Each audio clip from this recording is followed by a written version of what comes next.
ہر قسم کی تعریف اللہ رب العالمین کے لیے ہے، ہم اسی کی تعریفیں بیان کرتے ہیں، اسی سے مدد طلب کرتے ہیں، اپنے گناہوں کی معافی بھی اسی سے مانگتے ہیں۔ ہم اپنے نفس کی برائی سے اس رب کی پناہ چاہتے ہیں، وہ پروردگار جس کو ہدایت دے اسے کوئی گمراہ نہیں کر سکتا، اور جس کو وہ گمراہ کرے پھر اسے کوئی ہدایت نہیں دے سکتا۔ میں اس بات کی گواہی دیتا ہوں کہ اللہ کے علاوہ کوئی معبود برحق نہیں، اور میں اس بات کی بھی گواہی دیتا ہوں کہ یقیناً محمد صلی اللہ علیہ وسلم اللہ کے بندے اور اس کے رسول ہیں۔ بھائیوں، سب سے بہترین کلام اللہ رب العالمین کا کلام ہے، اور بہترین طریقہ نبی صلی اللہ علیہ وسلم کا طریقہ ہے۔ اللہ کے کلام یعنی قرآن مجید سے، نبی صلی اللہ علیہ وسلم کے طریقے یعنی احادیث نبویہ سے ہمارا دین اسلام مکمل ہو چکا ہے۔ اب دین اسلام میں ہر نئی بات، چاہے وہ اچھی ہو چاہے وہ بری ہو، وہ بدعت کہلائے گی۔ ہر بدعت گمراہی ہوگی، اور ہر گمراہی جہنم میں لے جانے والی ہوگی۔ اللہ رب العالمین نے فرمایا، اے اہل ایمان، اللہ رب العالمین سے ڈرو جیسے اللہ رب العالمین سے ڈرنے کا حق بنتا ہے، اور جب تمہیں موت آئے تو اسلام کی حالت میں تمہیں موت آئے۔ اور تمہارے رب نے یہ بھی کہا، اے لوگوں، اپنے رب سے ڈرو، اس رب سے جس نے تمہیں ایک مرد سے پیدا کیا، پہلے اس کے لیے اس کی بیوی کو بنایا، اور پھر ان دونوں سے بہت سے مرد عورتیں بنائیں۔ اس اللہ سے ڈرو جس کے نام پر مانگتے رشتے قائم کرتے ہو، یقیناً وہ اللہ تمہارے اعمال پر نگہبان ہے۔ اور تمہارے رب نے یہ بھی کہا، اے اہل ایمان، اللہ رب العالمین سے ڈرو، اور جب بات کرو تو سیدھی سیدھی سچی سچی بات کرو، اللہ تمہارے اعمال کی اصلاح کرے گا، تمہارے گناہوں کی مغفرت کرے گا، اور جو اللہ اور اس کے رسول صلی اللہ علیہ وسلم کی اطاعت کرے وہ بڑی کامیابی کو حاصل کرنے والا ہے۔ عزیز بھائیوں، خطبہ مسنونہ میں نے ایک آیت کریمہ کی تلاوت کی۔ اللہ رب العالمین نے فرمایا، وَمَا قَدْرُ اللَّهَ حَقَّ قَدْرِهِ، اور جیسی قدر جیسی تعظیم ہمیں اللہ رب العالمین کی کرنی چاہیے تھی، ہم نے ویسا احترام، اللہ کی ویسی عظمت و جلال کو برقرار نہیں رکھا۔ یقیناً کل قیامت کے دن تمام زمینیں اللہ رب العالمین کے مٹھی میں بند ہوگی، اور تمام آسمان اللہ تعالیٰ اپنے داہنے ہاتھ میں لپیٹ لے گا۔ آج ہمارے اندر ایمان نہیں، نہ ہمارے پاس نمازوں کو پڑھنے کی کوئی دلچسپی ہے، نہ قرآن مجید کو پڑھنے کا کوئی شوق ہمارے اندر پایا جاتا ہے، نہ ہی صدقات و خیرات کا جذبہ ہم اپنے اندر پاتے ہیں۔ ہم بے ایمان، اللہ رب العالمین سے دور، غفلت اور لاپرواہی کی زندگی گزار رہے ہیں۔ نتیجہ بھی معلوم ہے کہ اللہ کی عبادت نہیں کریں گے، اللہ رب العالمین کا کہا نہیں مانیں گے، جہنم میں ڈالے جائیں گے۔ اس کے باوجود اللہ کی باتوں پر عمل کرنے کی توفیق ہمیں نہیں ملتی۔ اس کی ایک بڑی وجہ یہ ہے کہ ہمیں معلوم ہی نہیں کہ اللہ رب العالمین کون ہے۔ ہم بس جانتے ہیں اللہ تعالیٰ ہے، لیکن حقیقی معنوں میں اللہ کون ہے، اس کے پاس کیا طاقت ہے، اس کے پاس کیا قوت ہے، اس کی کیا عظمت ہے، اس کا کیا جلال ہے، اس کا کیا رتبہ ہے، اس کا کیا مقام ہے۔ اگر ہم یہ جان لیں تو یاد رکھیں ہمارا ایمان ویسے ہی ہوگا جیسے صحابہ کا ایمان تھا، ہمارا ایمان ویسے ہی ہوگا جیسے صحابہ نے اپنے جانوں کی مثالیں دے کر پیش کی، اپنی مال کی قربانیاں دے کر پیش کی، اور اپنے وطن کو چھوڑنے کی قربانیاں دے کر پیش کی تھی، وہی ایمان ہمارے اندر بھی پایا جائے گا۔ آج جس ایمان کی کمی کو ہم محسوس کرتے ہیں، وہ وجہ یہ ہے کہ اللہ کی عظمت و جلال ہمیں معلوم نہیں ہے۔ اللہ کی عظمت و جلال کی حقیقی معنوں میں تعارف ہمیں ہو جائے تو ہمارے اندر ایمانی کیفیت کے وہی درجات ہوں گے جو صحابہ کرام رضوان اللہ علیہ مجمعین میں پائے جاتے تھے۔ میرے بھائیوں، صحابہ کرام رضوان اللہ علیہ مجمعین کا ایمان، ان کا جذبہ کیا تھا؟ مختصراً آپ کے سامنے رکھو۔ کبھی آپ نے کہا اے صحابہ مال کی قربانی دینا ہے، یہ صحابہ کرام اپنے مالوں کا نذرانہ پیش کرتے، کوئی اپنے گھر کا تمام سرمایہ، کوئی اپنے گھر کا آدھا سرمایہ، کوئی ہزاروں اونٹ اللہ رب العالمین کی راہ میں صدقہ کر دیتا۔ کبھی کہا جاتا ہے صحابہ تمہاری جانوں کو اللہ رب العالمین تم سے خریدنا چاہتا ہے، یہ صحابہ بے دیغ و دریغ میدان جنگ میں اتر جاتے، اپنی گردنیں کٹا لیا کرتے تھے، اور اللہ رب العالمین نے جو مانگا انہیں دے دیا کرتے تھے۔ یہ صحابہ کے اندر ایمانی جذبہ تھا کہ ایک مرتبہ حضرت ایک صحابی مکہ المکرمہ سے نکلے کہ میں جاؤں، مدینہ جاؤں، نبی صلی اللہ علیہ وسلم کے ساتھ رہوں، اپنے دین پر اپنے ایمان پر عمل کروں۔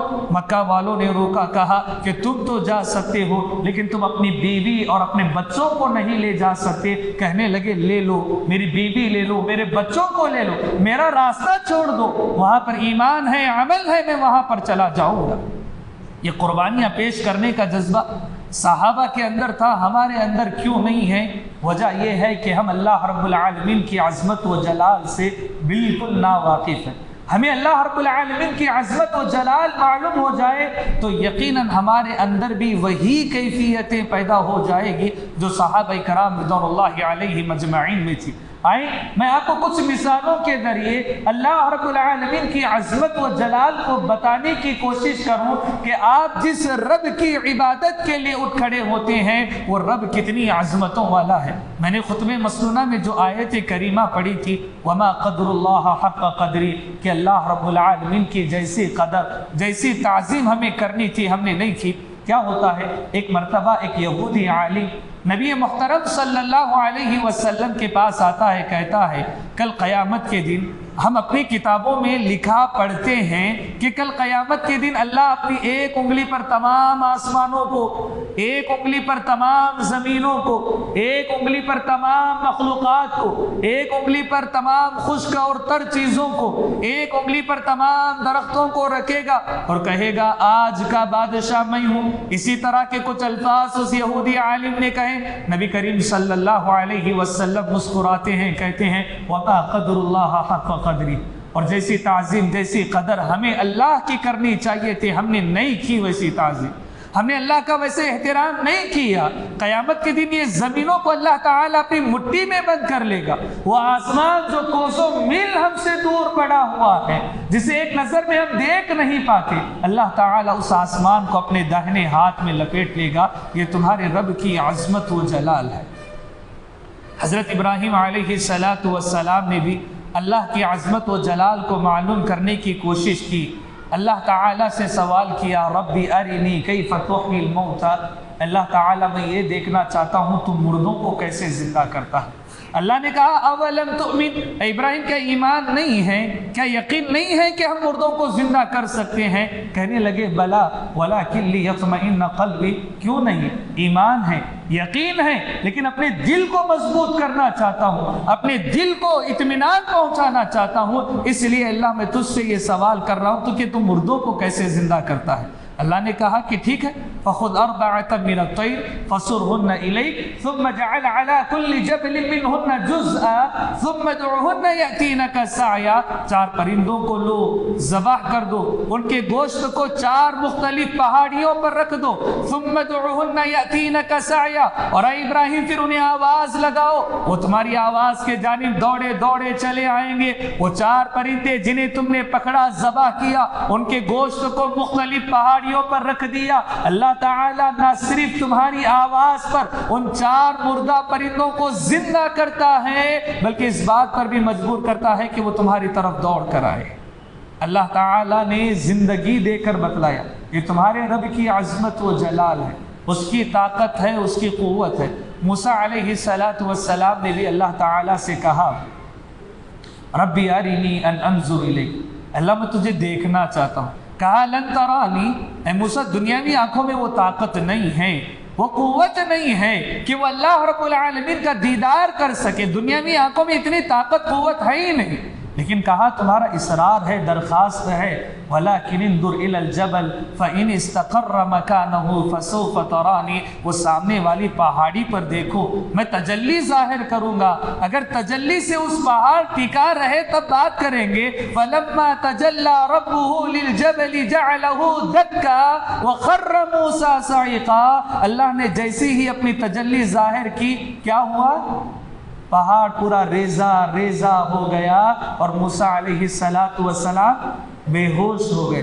فلما افاق قال سبحانك ما تبت الیک وانا اول المؤمنین، اور جب ہوش آیا تو موسیٰ علیہ السلام نے کہا اللہ تیری ذات پاک ہے اور سب سے پہلے میں تیری طرف رجوع کرنے والا، توبہ کرنے والا، تیری طرف پلٹنے والا، اور اللہ تعالیٰ میں پہلے مسلمانوں میں شمار ہوتا ہوں، پہلے مطیع و فرما بردار لوگوں میں شمار ہوتا ہوں۔ موسیٰ علیہ السلام کو اللہ تعالیٰ نے اپنی عظمت و جلال کی ایک جھلک دکھلائی۔ دنیا کی مضبوط ترین چیز پہاڑ مانی جاتی ہے، اللہ کی تجلی سے وہ ریزہ ریزہ ہو گئی۔ یہ تمہارے رب کی عظمت ہے، جلال ہے۔ کون ہے تمہارا رب؟ تمہارا رب وہی ہے جس نے یونس علیہ السلام کو مچھلی کے پیٹ میں زندہ رکھا، یوسف علیہ السلام کو سوکھے کنویں سے نکال کر مصر کا بادشاہ بنا دیا۔ تمہارا رب وہی ہے جس نے نبی صلی اللہ علیہ وسلم کو ننگی تلواروں کے سایوں سے نکال کر پھر عرب کا بادشاہ بنا دیا۔ وہ تمہارا رب تعالی ہے۔ اگر وہ کسی کو کچھ دینا چاہے پوری کائنات مل کے روک نہیں سکتی، اگر کوئی چیز وہ روک لے تو پھر پوری کائنات مل کر وہ چیز تمہیں نہیں دے سکتی۔ یہی تو دعا نماز کے بعد ہم پڑھتے ہیں، لا مانع لما اعطیت ولا معطی لما منعت۔ اللہ جو تو روک دے کوئی دے گا نہیں، اور جو تو دے گا کوئی روک نہیں سکتا۔ میرے بھائی ایک قاعدہ بیان کرو کہ اللہ رب العالمین کی عظمت و جلال کو، اس کی طاقت و قوت کو معلوم کرنے کے لیے سیدھے رب العالمین کی ذات میں غور و فکر کرنا بے وقوفوں کی علامت ہے۔ اللہ تعالیٰ کو ہم کبھی سمجھ ہی نہیں پائیں گے، اس کی عظمت و جلال، اس کی طاقت و قوت کا کبھی اندازہ بھی نہیں لگا پائیں گے، کیونکہ ہمارے ذہن میں وہ طاقت نہیں، وہ قوت نہیں کہ وہ اللہ کی طاقت و قوت کو سمجھ سکے۔ نہیں ہے اتنی طاقت، ہم سمجھ ہی نہیں پائیں گے اللہ کی عظمت و جلال، اس کی طاقت و قوت کو۔ تو اسی لیے ہمیں کیا کرنا ہے؟ اللہ کی نشانیوں پہ غور و فکر کرنا ہے۔ اللہ تعالیٰ نے قرآن مجید میں فرمایا، ان فی خلق السماوات والارض واختلاف اللیل والنہار لآیات لأولی الالباب، کہ یقیناً آسمان و زمین کا پیدا کیا جانا، رات اور دن کا یکے بعد دیگرے آنا جانا، عقل مندوں کے لیے اس میں نشانیاں ہیں۔ اور جب عقل مند لوگ ان نشانیوں کو دیکھتے ہیں، سورج کو طلوع غروب ہوتا ہوا دیکھتے ہیں، رات اور دن کو آتا جاتا دیکھتے ہیں، اہل ایمان کیا کرتے ہیں؟ الذین یذکرون اللہ قیاما، وہ کھڑے کھڑے رب العالمین کی حمد و ثنا بیان کرتے ہیں، وقعودا، اور بیٹھے بیٹھے رب العالمین کی حمد و ثنا بیان کرتے ہیں، وعلی جنوبہم، اور لیٹے لیٹے بھی رب العالمین کو یاد کرتے ہیں، ویتفکرون فی خلق السماوات والارض، آسمان و زمین کی تخلیق پر غور و فکر کرتے ہوئے کہتے ہیں، ربنا ما خلقت هذا باطلا، اللہ تعالیٰ تو نے ان چیزوں کو یوں ہی نہیں پیدا کیا، سبحانک تیری ذات پاک ہے، فقینا عذاب النار، ہمیں آگ کے عذاب سے بچا لے۔ یہ رب العالمین کی طاقت و قوت ہے۔ اللہ رب العالمین کی طاقت و قوت کو معلوم کرنے کے لیے ہم اس طور پر بھی کہ رب العالمین کی نشانیوں پر غور کرتے ہیں، اللہ کی مخلوقات پر غور کرتے ہیں، تو اللہ تعالیٰ کی سب سے بڑی مخلوق کون سی ہے؟ اللہ تعالیٰ کا عرش۔ اللہ تعالیٰ کی سب سے بڑی مخلوق اللہ تعالیٰ کا عرش ہے۔ خود رب تعالیٰ نے قرآن مجید میں کہا، لا الہ الا ہوا رب العرش العظیم، اس کے سوا کوئی معبود برحق نہیں ہے، اور وہ بڑے عرش کا رب ہے۔ کتنا بڑا ہے عرش؟ آئے معلوم کرتے ہیں۔ ایک مرتبہ حضرت ابو ذر غفاری رضی اللہ تعالی عنہ نبی محترم صلی اللہ علیہ وسلم کے پاس آئے، سوال کیا، اے نبی صلی اللہ علیہ وسلم، قرآن مجید کی سب سے عظیم آیت کون سی ہے؟ آیت الکرسی قرآن مجید کی سب سے بہترین آیت ہے۔ کہتے ہیں ابو ذر کیا تمہیں معلوم ہے کہ اللہ کی کرسی کے سامنے پوری کائنات کی حقیقت کیا ہے؟ کائنات، یہ آسمان و زمین اور اس کے درمیان موجود ہر چیز کی حقیقت اللہ کی کرسی کے سامنے کیا حیثیت رکھتی ہے؟ پہلے اللہ کی کرسی کیا ہے؟ اللہ کے قدم رکھنے کی جگہ کو اللہ کی کرسی کہا جاتا ہے۔ اللہ کی کرسی کائنات اس کے مقابلے میں کتنی ہے؟ مان لو ایک بڑا ریگستان ہے، بہت بڑا ریگستان، اس ریگستان میں ایک تمہاری رینگ پڑ جاتی ہے ہاتھ میں جو پہنتے ہو، یا بڑے چٹیل میدان میں بہت بڑا ریگستان ہے، اس میں آپ کی ایک چھوٹی گیند پڑ جاتی ہے، بال پڑ جاتی ہے، اس بڑے میدان میں آپ کا بال کیا حیثیت رکھتا ہے، آپ کی انگوٹھی کیا حیثیت رکھتی ہے، اللہ کی کرسی کے سامنے پورے کائنات کی حیثیت اتنی ہے۔ اللہ کے عرش کے سامنے کرسی کی حیثیت کیا ہے؟ وہی مان لو ایک بڑا چٹیل میدان ہے، اس چٹیل میدان میں چھوٹے رینگ کی کیا حیثیت ہے؟ اللہ کے عرش کے سامنے کرسی کی حیثیت وہی ہے۔ مطلب یہ کہ اللہ کے عرش کے سامنے کرسی بڑی معمولی، کرسی کے سامنے کائنات بڑی معمولی، اور کائنات میں زمین کی حقیقت بہت معمولی، اور زمین میں رہنے والے ہم تو معمولی چھے، پھر بھی رب العالمین کی نافرمانی کرتے ہیں۔ اتنی بڑی ذات کی نافرمانی کرنے کی ہمت و طاقت، اس نے کہا نماز پڑھو اور آپ بے نمازی بن کر بیٹھے ہوئے ہیں، اتنے بڑے رب کی نافرمانی کر رہے ہیں۔ کبھی بھی یہ نہ سوچو چھوٹا گناہ ہے کر رہا ہوں، چھوٹا ہی ہے گناہ، یہ سوچو کہ یہ چھوٹا گناہ کتنی بڑی ذات کی نافرمانی میں کر رہا ہوں۔ اگر آپ ایسے سوچیں گے تو اطاعت و فرما برداری کا جذبہ آپ کے دل میں پیدا ہو جائے گا، اللہ کا ڈر اور خوف آپ کو ستانے لگ جائے گا۔ اللہ رب العالمین کی طاقتور مخلوق کون سی ہے، اس سے بھی اندازہ لگا سکتے ہیں کہ ہمیں اللہ تعالیٰ سے کتنا ڈرنا چاہیے۔ اللہ کی سب سے طاقتور مخلوق ہے اللہ تعالیٰ کے فرشتے، بہت طاقت و قوت اللہ نے انہیں دی ہے۔ کتنی طاقت و قوت دی؟ ابھی میں نے بتایا اللہ کا عرش کتنا بڑا ہے، اندازہ بھی نہیں لگا سکتے کتنا بڑا ہے۔ اتنے بڑے عرش کو اٹھانے والے اللہ تعالیٰ نے کتنے فرشتے مقرر کیے؟ 8 فرشتوں کو مقرر کیا۔ کہا فوقہم یومئذ 8، کہ اللہ تعالیٰ کے عرش کو 8 فرشتے اٹھائے ہوئے ہیں۔ جہنم بہت بڑی ہے، اتنی بڑی کہ ایک پتھر پھینکو تو صدیاں لگ جاتی ہیں، اسے جہنم کی تہہ میں پہنچنے کے لیے اربوں کھربوں لوگوں کو اس جہنم میں ڈالا جائے گا۔ اتنی بڑی جہنم جس کی وسعت کا اندازہ ہم نہیں لگا سکتے، اتنی بڑی جہنم پر اللہ نے کتنے فرشتوں کو نگران مقرر کیا؟ 19 فرشتوں کو، علیہا 19، 19 فرشتے نگرانی کر رہے۔ یہ فرشتوں کی طاقت و قوت ہے، اندازہ لگا لیں کتنی طاقتور ہے۔ اسرافیل علیہ السلام سور پھونکیں گے، قیامت واقع ہو جائے گی، اتنی طاقت و قوت ہے۔ اتنی طاقت و قوت ملنے کے باوجود کیا ان فرشتوں نے کبھی اللہ رب العالمین کی نافرمانی کی ہے؟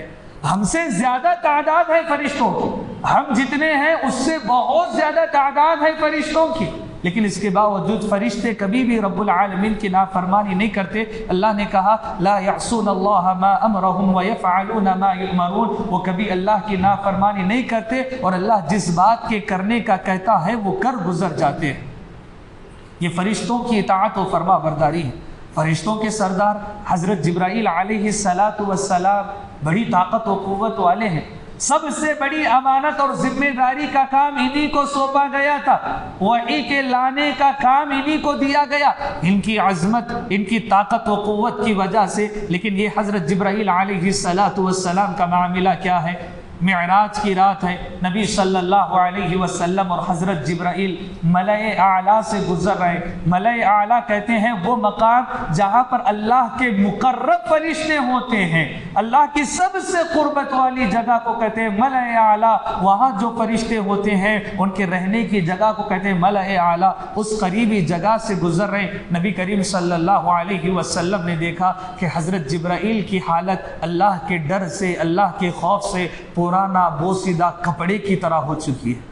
اتنا ڈر، اتنا خوف، اتنی بڑی طاقت و قوت پانے کے باوجود فرشتوں میں یہ جو آسمان ہم دیکھ رہے ہیں نا، یہ جو سامنے ہے ہمارے، اس میں 4 انگلی جگہ بھی خالی نہیں ہے، ہر جگہ پر فرشتے اللہ کی عبادت کر رہے ہیں، کوئی سجدے میں ہے، کوئی رکوع میں ہے، کوئی حمد و ثنا میں ہے، کوئی اللہ تعالیٰ کی کبریائی بیان کر رہا ہے۔ یہ آسمان بھر گیا ہے پورا، اور فرشتے اللہ ہی کی عبادت کر رہے ہیں، ایک لمحے کے لیے اللہ کی عبادت سے اکتاتے نہیں ہیں، اور ان کے مسلسل عبادت کرنے کی وجہ سے نبی محترم صلی اللہ علیہ وسلم کہتے ہیں یہ آسمان چرچرا رہا ہے، پورا کانپ رہا ہے ان کی عبادتوں کی وجہ سے، لیکن نافرمانی کبھی نہیں کرتے، اور ہم ہیں ان کے مقابلے بڑے معمولی، اور اللہ تعالیٰ کی بے انتہا نافرمانی کرتے ہیں۔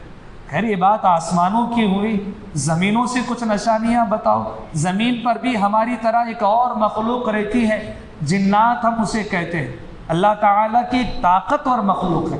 انسان اور جنات میں کیا فرق ہے؟ اللہ نے انسانوں کو عقلی طور پر بہت مضبوط بنایا ہے اور جناتوں کو جسمانی طور پر بڑا مضبوط بنایا ہے، بہت طاقت و قوت ہے جسمانی طور پر ان کے پاس۔ حضرت سلیمان علیہ السلام کے پاس کتنی طاقت و قوت ہے وہ واقعہ بتاؤ، اور پھر ان کا ڈر اور خوف اللہ تعالیٰ کے لیے بتاؤ۔ حضرت سلیمان علیہ السلام نے کہا کہ کون ہے جو مجھے ملک سبا کا تخت لا کر دے گا؟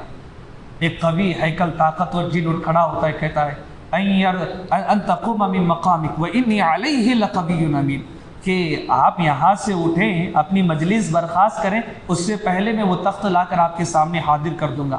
ہزاروں کلومیٹر دور موجود ایک تخت کو وہ جن کچھ ہی لمحات میں لانے کی طاقت رکھتا ہے، اتنی طاقت و قوت ہے۔ لیکن ان کا حال دیکھیں، یہ کیا کرتے؟ نبی کریم صلی اللہ علیہ وسلم کے آنے سے پہلے ایک دوسرے کے اوپر بیٹھ کے سیڑھیاں بناتے، آسمان میں پہنچ جاتے اور آسمان سے فرشتوں کی باتیں سنتے، جادوگر، جنات، کاہن لوگوں کو بتاتے کہ اللہ نے یہ ایسے اور ایسے فیصلہ کیا ہے، اور یہ جادوگر لوگ لوگوں کو بتاتے اور بولتے کہ دیکھو ہم تو غیب کی باتیں جانتے ہیں، ہمیں تو غیب کی باتیں معلوم ہے۔ لیکن جب اللہ کے نبی صلی اللہ علیہ وسلم کو نازل کرنا تھا، ان کے نزول کا وقت ہو چکا تھا، اللہ تعالیٰ نے آسمان پر پہرا مقرر کر دیا اور اب فرشتوں سے کہا کہ اگر کوئی جن یا شیطان آسمان کے قریب بھی آئے، ستاروں سے مار کر انہیں بھگا دو۔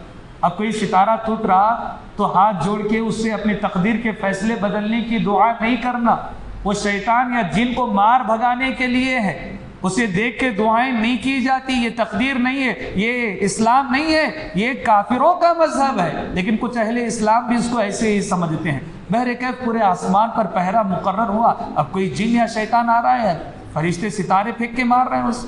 اب یہ جنات بڑے پریشان تھے کہ کیوں ایسے ہوا۔ تمام جنات ایک مقام پر مل گئے کہ لاکھوں سالوں سے ہمارا آسمان پر آنا بند نہیں ہوا، اب کیوں بند ہو چکا ہے آسمانوں پر آنا؟ کہا کہ ہم اس کی وجہ زمین پر تلاش کریں۔ ٹھیک ہے، ٹولیوں میں بٹ گئے، ایک ٹولی ادھر، ایک ٹولی ادھر، ایک ٹولی ادھر، تمام جنات پوری زمین میں پھیل گئے۔ اب جناتوں کی ایک جماعت گزر رہی تھی اور نبی کریم صلی اللہ علیہ وسلم قرآن مجید کی تلاوت کر رہے تھے، قرآن مجید کو سنتی ہے، ایمان لے آتی ہے۔ اللہ نے اسی کا ذکر قرآن مجید سورۃ الجن میں کیا، فآمنا بھی، کہ جنات ایمان لے آتے ہیں، اور جب مقررہ موقع پر تمام جنات آپس میں مل جاتے ہیں تو یہ جنات دوسرے جناتوں کو ڈراتے ہوئے کہتے ہیں وَأَنَّا ظَنَنَّا أَن لَّن نُعْجِزَ اللَّهَ فِي الْأَرْضِ وَلَن نُعْجِزَهُ هَرَبًا، دیکھو ہم نے قرآن مجید کو سنا، ہم نے قرآن مجید کو سمجھا، ہم ایمان لے آئے ہیں اور تم بھی ایمان لے آؤ، اور یاد رکھو اپنی طاقت و قوت سے نہ اس زمین پر رب العالمین کو عاجز کر سکتے ہو اور نہ ہی زمین سے بھاگ کر کہیں اور جا کر رب العالمین کی طاقت و قوت سے باہر جا سکتے، ایسے نہیں ہو سکتا۔ تو لہذا بہتری اسی میں ہے کہ ایمان لاؤ اور اللہ تعالیٰ کے احکامات کے سامنے اپنے سر کو خم کر دو، جھکا دو۔ جناتوں نے بھی ایمان کا اقرار کر دیا، اب ہم ہیں کہ ایمان کے اقرار میں بضد ہے کہ نہیں، مجھے نہیں پڑھنی ہے نماز، چاہے وہ صاحب کتنی بار بھی کہیں نماز نہیں پڑھے تو جہنم میں جاؤ گے، دیکھا جائے گا۔ ڈر ہی نہیں ہے، خوف ہی نہیں ہے۔ اللہ تعالیٰ سے زیادہ بھروسہ ہمیں انسانوں پر ہے، اللہ تعالیٰ سے زیادہ توکل ہم اپنے ساتھ رہنے والے لوگوں پر کرتے ہیں۔ کیونکہ اللہ تعالیٰ کی عظمت و جلال ہمیں معلوم ہی نہیں ہے، اسی لیے اللہ کے دربار میں آنے کے بجائے باہر لوگوں کے سامنے اپنے ہاتھوں کو پھیلا کر مجبور بنے رہتے ہیں۔ آئیں اللہ رب العالمین کی طاقت و قوت کو جاننے کا ایک اور بہترین طریقہ میں آپ لوگوں کو بتلاؤں کہ قرآن مجید میں اللہ تعالیٰ نے اپنے بہترین ناموں کا تذکرہ کیا ہے۔ ان ناموں کو سمجھنے کی کوشش کریں، اللہ تعالیٰ کی طاقت و قوت معلوم ہو جائے گی۔ ایک نام جو ہم لوگوں کے درمیان کافی مشہور ہے اللہ تعالیٰ کا، کہ اللہ تعالیٰ کیا ہے؟ العلیم، اللہ تعالیٰ علم والا ہے۔ العلیم، عبد العلیم کئی لوگوں کا نام ہوتا ہے، العلیم اللہ تعالیٰ جاننے والا ہے۔ اللہ کا علم کیا ہے؟ قرآن مجید میں اللہ تعالیٰ نے خود اپنے علم کی توضیح بیان کی، کہا وَعِندَهُ مَفَاتِحُ الْغَيْبِ لَا يَعْلَمُهَا إِلَّا هُوَ، اور اللہ کے پاس غیب کی کنجیاں ہیں، اللہ کے علاوہ کوئی ان باتوں کو جاننے والا نہیں جو اللہ تعالیٰ جانتا ہے۔ وَمَا تَسْقُطُ مِنْ وَرَقَةٍ إِلَّا يَعْلَمُهَا وَلَا حَبَّةٍ فِي ظُلُمَاتِ الْأَرْضِ وَلَا رَطْبٍ وَلَا يَابِسٍ إِلَّا فِي كِتَابٍ مُبِينٍ، اور کوئی پتا، کوئی درخت کا کوئی پتا، سوکھا پتا زمین پر نہیں گرتا، لیکن اس بات کی خبر بھی رب العالمین کو ہوتی ہے۔ اللہ اکبر۔ زمین پر کتنے درخت ہیں نہیں معلوم، گن بھی نہیں کر سکتے، شمار بھی نہیں کر سکتے۔ ان درختوں پر کتنے پتے لگے ہوئے ہیں وہ بھی نہیں معلوم، اس کو بھی شمار نہیں کیا جا سکتا، چاہے ٹیکنالوجی کتنی ہی بڑھ کیوں نہیں جائے۔ لیکن اللہ کہتا ہے اس زمین پر اربوں کھربوں درختوں کے اگر کوئی سوکھے پتے زمین پر گرتے ہیں، اس بات کی خبر بھی رب العالمین کو ہوتی ہے، اور اللہ کو یہ بھی معلوم ہے کہ کون سا دانہ زمین پر گر رہا ہے، اس بات کی خبر بھی اسے ہے۔ وہ کہتا ہے یعلم خائنۃ الاعین وما تخفی الصدور، وہ تو تمہارے آنکھوں کی خیانتوں کو اور تمہارے دل میں چھپے رازوں کو بھی جاننے والا ہے۔ یہ رب العالمین کا علم ہے۔ رب العالمین کا ایک اور نام ہے جو ہمارے درمیان کافی معروف ہے، مشہور ہے، وہ کیا ہے؟ القدیر، کہ رب العالمین قدرت والا ہے۔ کئی مرتبہ دعا میں پڑھتے لا الہ الا اللہ وحدہ لا شریک لہ لہ الملک ولہ الحمد وہو علی کل شیء قدیر۔ کیا کبھی جاننے کی کوشش کی کہ رب العالمین کی قدرت کیا ہے، اللہ کی طاقت کیا ہے؟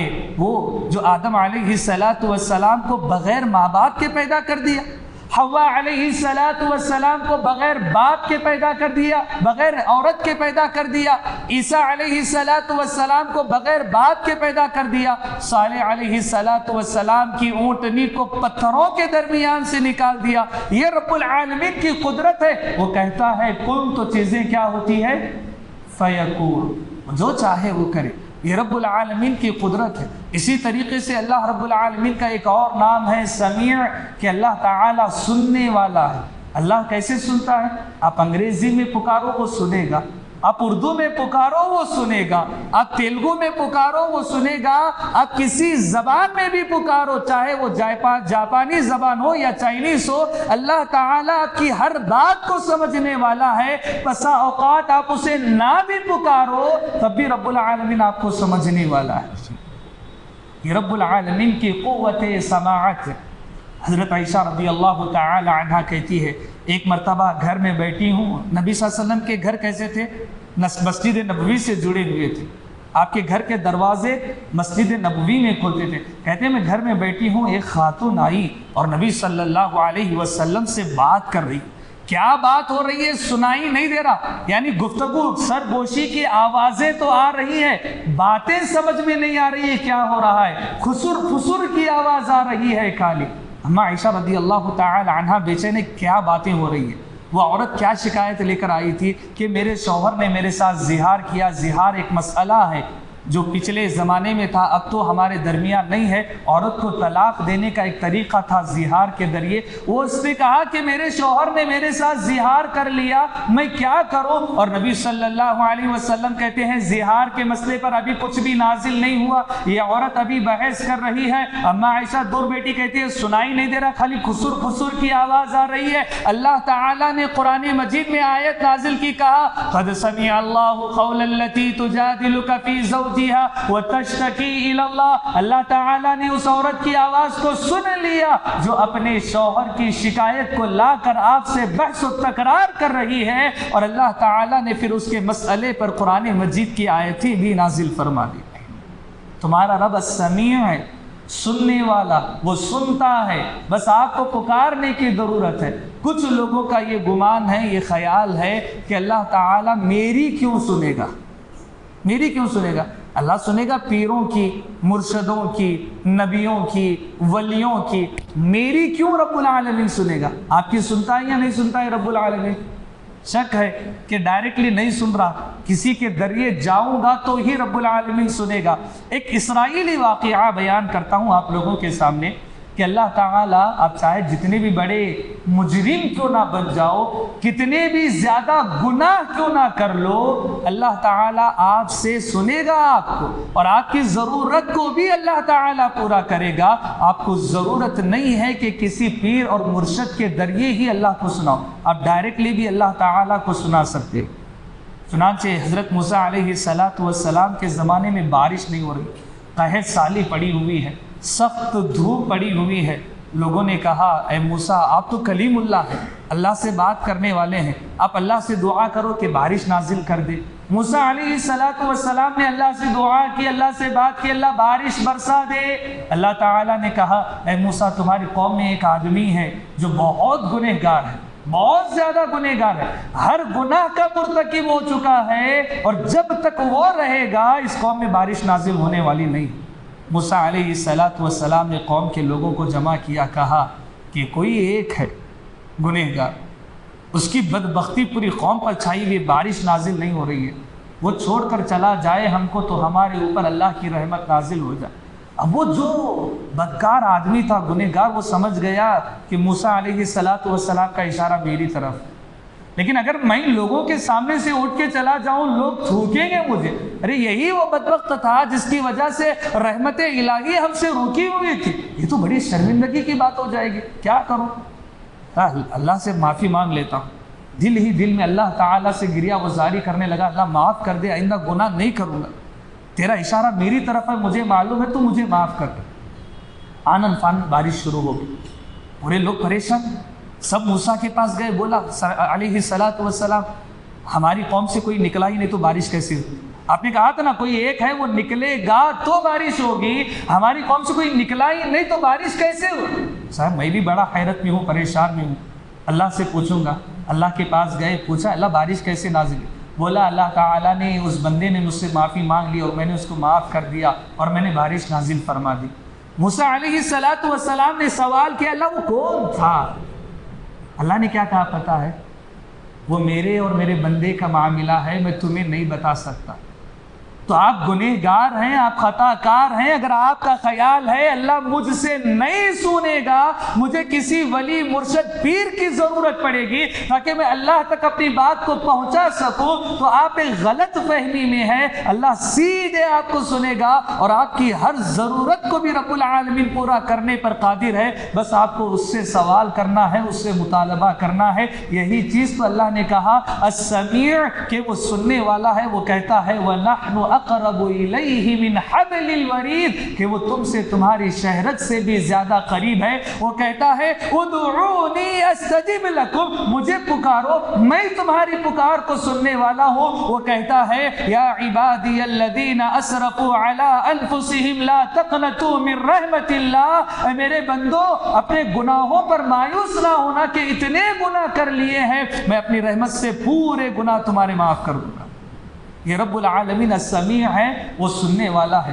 کئی ایک مثالیں ہیں جو ہمیں یہ سبق دیتی ہے کہ اللہ تعالیٰ کی عظمت کیا ہے، اللہ کی طاقت کیا ہے، قوت کیا ہے۔ میں چاہے یہاں پر کھڑا ہزاروں واقعات کو بھی بیان کروں، لیکن میں اللہ کی صحیح معنوں میں طاقت و قوت کو ثابت نہیں کر سکتا۔ نہ میرے الفاظ میں وہ طاقت ہے اور نہ ہی میرے ذہن میں ایسے الفاظ ہے کہ اس کی طاقت و قوت کو میں آپ لوگوں کے سامنے شمار کر سکوں۔ جتنا بھی کہوں گا اربوں خربوں گنا بڑھ کر اللہ اس سے زیادہ طاقت و قوت والا ہے۔ بس آپ کو اپنے رب کی طاقت و قوت پہچاننی ہے، اور پھر آپ کا ایمان بھی ویسے ہی ہوگا۔